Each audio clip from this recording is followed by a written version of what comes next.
Hello everyone, मेरा नाम सुलेखा सिन्हा है और मैं आज आपको पढ़ाने वाली हूँ As You Like It by William Shakespeare. ये एसकेएम यूनिवर्सिटी का सेमेस्टर 2 का यूनिट 1 का एक चैप्टर है जिसे मैं आज कवर करूँगी। वीडियो स्टार्ट करने से पहले मैं कुछ चीज़ें हैं जो आपको बताना चाहती हूँ। अगर ये वीडियो से आपको हेल्प होता है, इस वीडियो से आपको नोट्स मेकिंग में ईजी होता है, तो प्लीज़ मेरे चैनल को लाइक शेयर सब्सक्राइब ज़रूर करके जाएं। दोस्तों को शेयर करें ज़्यादा से ज़्यादा ताकि उन्हें भी हेल्प हो। और साथ ही साथ please please please bell icon को दबा के जाए, क्योंकि मैं एसकेएम यूनिवर्सिटी का रिलेटेड जितना भी नोटिफिकेशंस है, आपके exams, admit card, registration related anything, मैं सारी चीज़ें आपको टाइम टू टाइम अपलोड करती रहूँगी ताकि आप लोग अपडेटेड रहिए। ठीक है। और एक चीज़ मैं बताना चाहती हूँ, क्योंकि आपका पर ईच एंड एवरी क्वेश्चन जो है, जो आपका चारों यूनिट से आएगा, 4 क्वेश्चन जो कि 60 नंबर का होगा, तो इसीलिए आप कोई शॉर्ट आंसर तो लिख नहीं सकते, इसीलिए मैंने इसके वर्ड्स जो है कुछ 800 या 900 के अप्रॉक्स रखे हैं। तो ताकि आप लोगों का जितना भी अगर कोई भी क्वेश्चन है जो लाइक इट से आता है, चाहे वो कैरेक्टर स्केच हो, चाहे वो समरी हो, एनीथिंग रिलेटेड थीम हो, तो आप यहाँ से अपना लिखो। ठीक है। तो अगर आप इसको जो मैं पढ़ाने वाली हूँ, अगर आप इसको पूरा कवर करोगे, बिलीव मी गाइस, और कोई जगह से और कोई अलग से आंसर्स पढ़ने की ज़रूरत नहीं है। ठीक है। बहुत ही इजी है इसके में स्कोर करना, बहुत ही इजी है। But the thing is that आपको थोड़ा सा लिखना पड़ेगा। ठीक है। तो चलो स्टार्ट करते हैं। और हाँ, इस पीडीएफ, इसका जो पीडीएफ रहेगा वो मैं अपने टेलीग्राम चैनल पे डाल दूंगी। आप लोग प्लीज जाके टेलीग्राम चैनल को ज्वाइन कर ले, और करके आप लोग वहां से अपना पीडीएफ डाउनलोड करके अपना नोट्स बना सकते हैं। ठीक है। Let's get started. आज का जो है, हम लोग मेन कैरेक्टर से स्टार्ट करेंगे कि कौन कौन से कैरेक्टर हैं इस पूरे प्ले में। ऑरलैंडो जो कि हीरो ऑफ द प्ले है। ठीक है। इस प्ले का हीरो है ऑरलैंडो। ओलिवर जो है वो ऑरलैंडो का ब्रदर है। Rosalind heroine of the play है। ड्यूक सीनियर रोजालिन का फादर है। ड्यूक फ्रेडरिक ड्यूक सीनियर का भाई है। सीलिया ड्यूक फ्रेडरिक की बेटी है। एडम ऑरलैंडो का सर्वेंट है। Touchstone servant of सीलिया। ठीक है। बट हम इसे सर्वेंट नहीं कह सकते। पुराने टाइम में अगर किसी को हायर किया जाता था जोक्स क्रैक्स वगैरह करने के लिए, तो बेसिकली टचस्टोन का भी वही रोल है इस पूरे प्ले में। चार्ल्स एक रेसलर है। सिल्वियस एंड कॉर्लिन जो है शिपर है। ठीक है, जो शिप की देखभाल करते हैं ना, तो वो है। ठीक है। इंट्रोडक्शन से स्टार्ट करते हैं। As You Like It is a pastoral comedy by William Shakespeare. As You Like is एक pastoral कॉमेडी है। pastoral का मतलब होता है work of literature that focuses on the relationship between humanity and nature in rural environment. It follows the story of Rosalind, who, after being banished from her uncle's court, introduces herself as a man and flees to the forest of Aberdeen. Basically ये Rosalind के ऊपर based है। अभी जो start हो रहा है play, तो उसे अपने अंकल के द्वारा राज्यसभा से निकाल दिया जाता है, महल से निकाल दिया जाता है, और वो बाद में चल जाती है फॉरेस्ट ऑफ आर्डन। ठीक है। There she navigates love, mistaken identities and family drama. The play explores themes of love, gender, and the contrast between court life and the simplicity of countryside. तो बेसिकली क्या होता है कि वहां पे वो नेविगेट कर पाती है love, mistaken identities, family drama. यहाँ पे हम वो ये सब नेविगेट करती है। थीम क्या है? लव है, जेंडर है, कॉन्ट्रास्ट है। और कॉन्ट्रास्ट किस चीज के बीच है? Court life and simplicity of countryside की लाइफ के बीच में है। It known for its witty dialogue and memorable character. ये अपने witty dialogues and memorable characters के कारण बहुत ज्यादा प्रसिद्ध है। The play consist of 5 acts. इसमें टोटल 5 acts है। Shakespeare presents a world where love and gender roles are fluid, able to change, and personal growth comes through exposure, interacting with natural environments, to nature and the freedom it provides. Basically Shakespeare यहाँ पे love gender को main theme बनाता है, और यहाँ पे हम धीरे धीरे देख पाते हैं कि जो रोजलिंड है वो फॉरेस्ट में जाती है, वो अपना जेंडर चेंज करके वहां पे रहती है। और वहां पे जो उनके सिर्फ फादर होते हैं, ड्यूक सीनियर, वो कैसे वहां पे अपने जो सारे फॉलोअर्स थे उसके साथ किस तरीके से वहां पे रह रहे थे, धीरे धीरे आपको सारा चीजें पता चलता चला जाएगा। Summary: the play opens at the court of Duke Frederick. Play open कहाँ होता है? ड्यूक फ्रेडरिक के महल में। Who has usurped to take some usurp the dukedom from his brother Duke senior. तो बेसिकली क्या होता है, ड्यूक फेडरिक जो होता है वो अपने बड़े भाई का, जो ड्यूक सीनियर, उसका पोजीशन बेसिकली ले लेता है, हड़प लेता है। Duke senior now lives in exile in the forest of Arden, और उसे भगा देता है और वो फिर ड्यूक सीनियर कहाँ रहने लगा, फॉरेस्ट ऑफ एडन में, accompanied by a loyal group of followers, मतलब जो उसके लॉयल फॉलोअर्स थे, फ्रेंड्स थे, जो उनके होते हैं ना सभा में थे, वो उनके साथ रहने लगा। ड्यूक सीनियर डॉटर जो थी Rosalind remains at court living with her cousin Syria.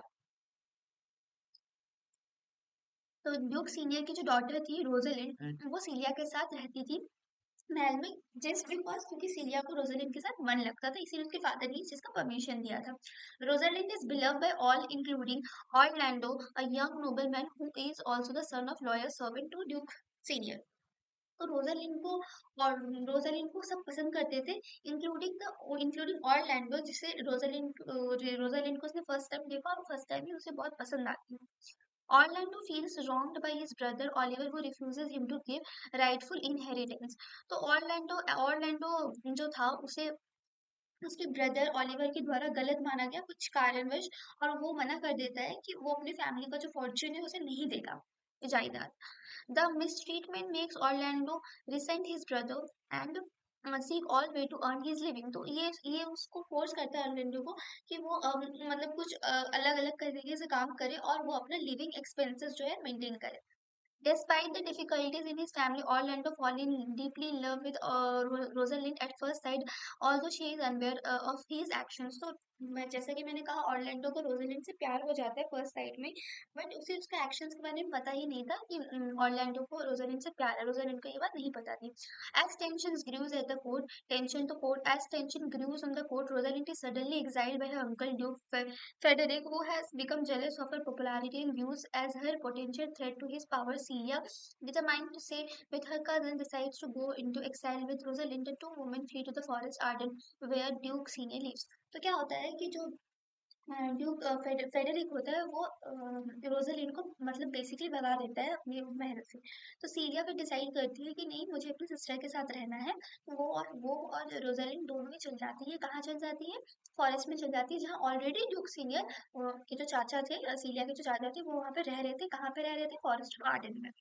In the journey to the forest, Rosalind and Celia assume disguises for their safety. तो उन्हा जैसे कि वो लोग लड़की है तो उन्हें अपना सेफ्टी देखना था, तो उन्होंने क्या किया, Rosalind dresses as a young man name Ganymede. तो रोजालिंड ने एज अ यंग मैन का रूप धारण किया, जिसका नाम था उसने अपना नाम किया Ganymede. And Celia takes the identity of Aliena, ठीक है। The transformation of Rosalind into Ganymede is significant as it allows her to interact with Orlando in a new way. तो ट्रांसफॉर्मेशन जो रोजालिंड का हुआ वो एक मतलब बोल सकते हैं कि एक अच्छा अपॉर्चुनिटी मिला उसे कि ऑरलैंडो न्यू तरीके से जान पाए। Meanwhile, Orlando, unable to bear the injustice from his brother, decides to leave the court and seeks out Rosalind in the forest of Arden. तो क्या हुआ, ऑरलैंडो के साथ बेसिकली क्या हुआ, वो इनजस्टिस बर्दाश्त नहीं हुआ अपने भाई के तरफ से, तो वो क्या किया, अपना वो मतलब घर वगैरह छोड़ के वो भी फॉरेस्ट ऑफ अर्डन चला गया, और साथ साथ रोजालिंड को ढूंढने के लिए वो वहां पे चला गया। His love for her compels him to journey into the forest despite not knowing exactly where she is.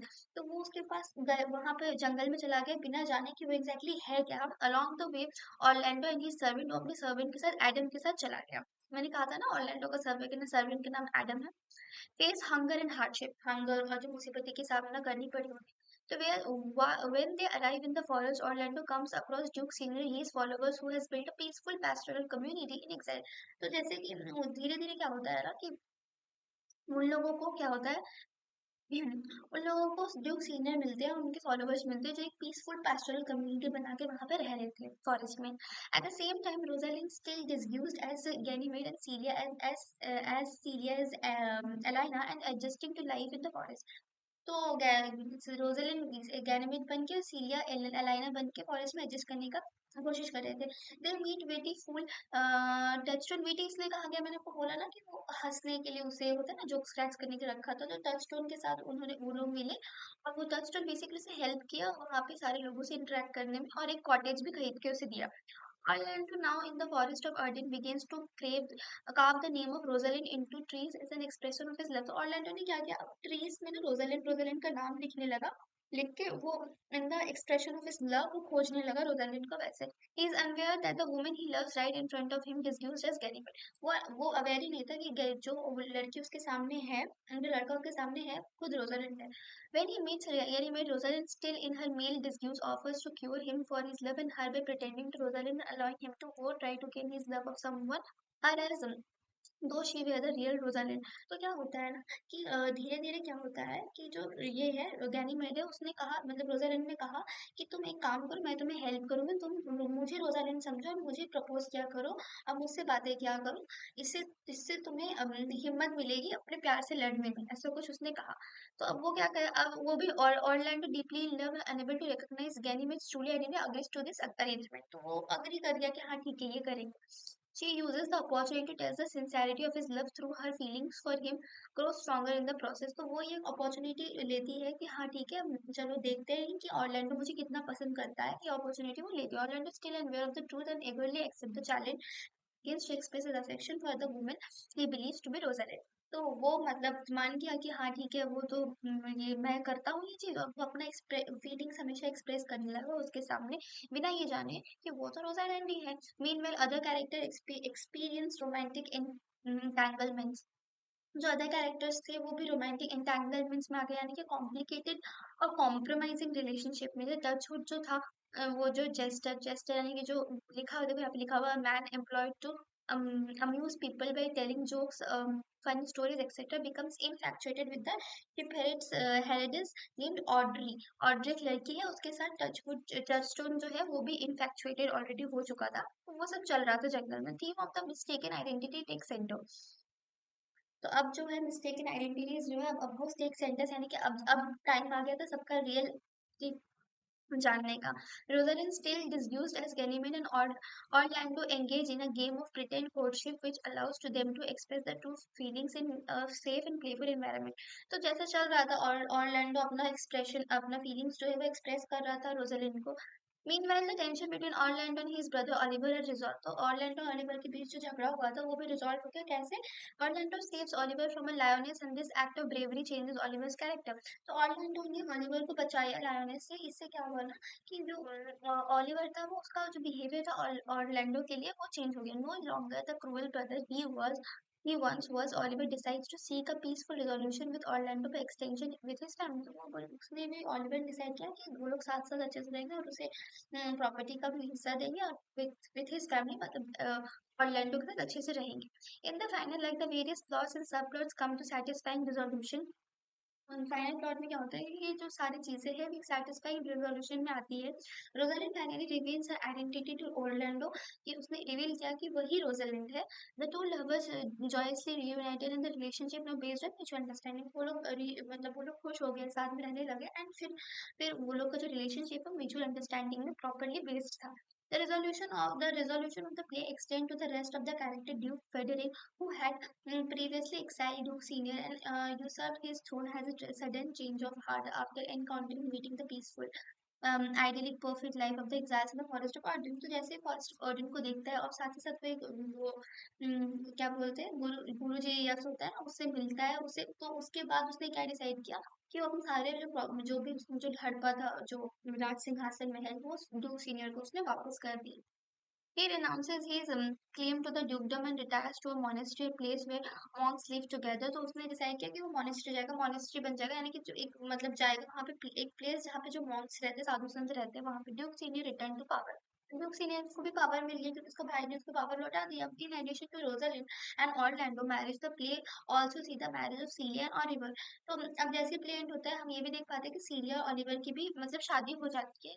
The bond between the characters is strengthened, and the play concludes with a festive mood, signaling the resolution of the conflict and trump of love and reconciliation। तो यहाँ पे हम देख सकते हैं इस play में हमें लव बहुत अच्छी तरीके से दिखाया गया कि कैसे ऑरलैंडो रोजालिंड के पीछे इतना ज्यादा मतलब पागल था और प्यार करता था, लास्ट में उसे वो मिल ही जाता है।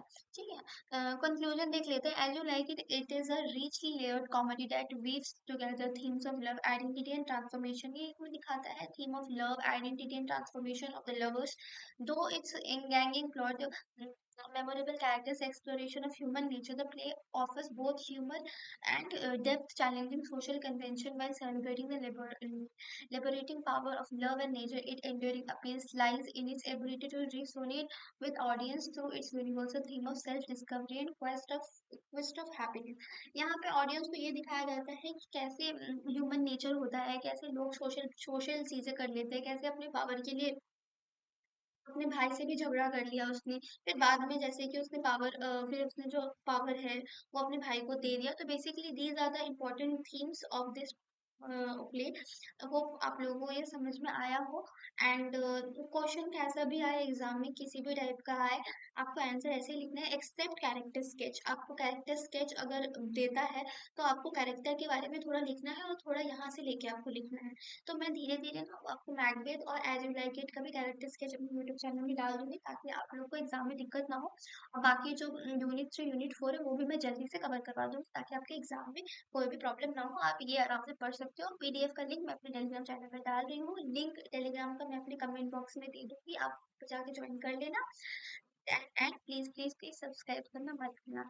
Thank you for watching my video guys, bye bye.